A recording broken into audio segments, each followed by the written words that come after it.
what purpose does the gentleman from Missouri rise?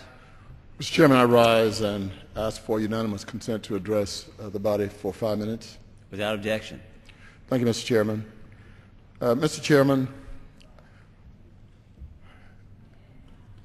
in 2003, I was teaching at the Block School of Business at the University of Missouri in Kansas City, serving as a talk radio show host on NPR, and pastoring a congregation.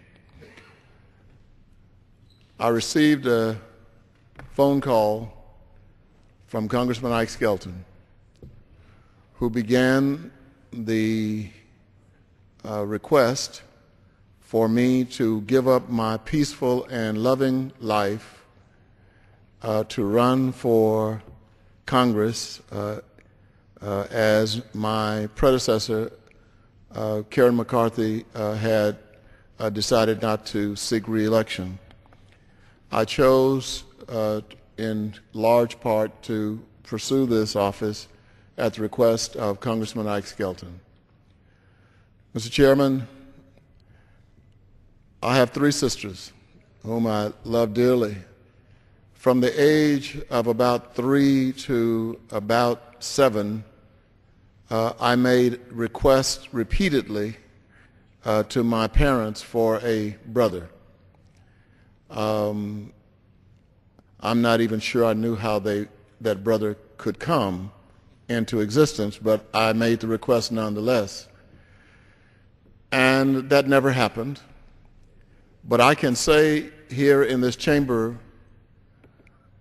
Mr. Speaker, that if I had a brother, I would like for his name to have been Ike.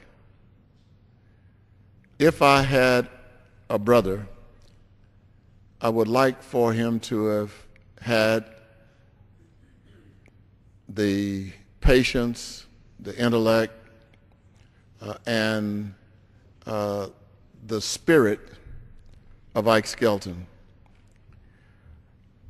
There is very little secret around our home who is the favorite congressman for my 7-year-old grandson, Isaac Cleaver.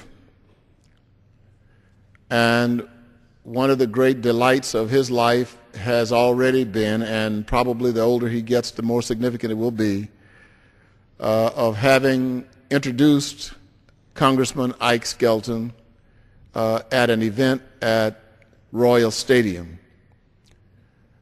In that introduction, he said that Ike Skelton was named after him.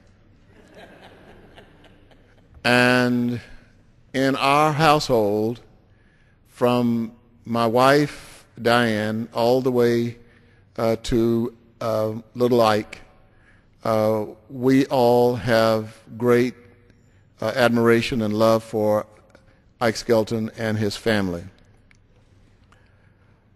It will be difficult to roam these halls and not see Ike Skelton, or come into this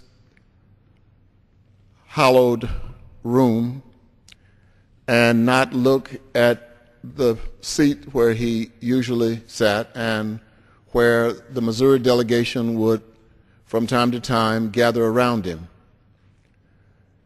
I have said to him and to others in his presence that this man has the ability to walk with kings and presidents and not lose the common touch.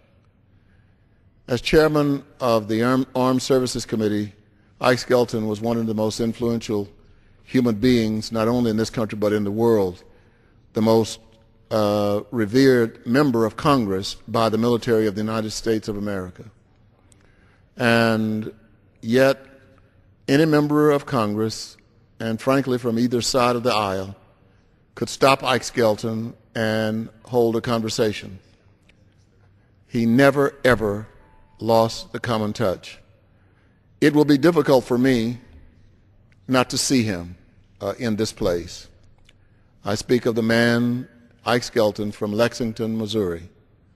And I speak of a man whose career in this body will be recorded by historians as a majestic moment for the military of the United States of America. I yield back the balance of my time, Mr. Speaker, because I think Ike Skelton deserves far more eloquence than I can present. And hopefully a combination of everything we say will match in some small way the elegance in which he served in Congress.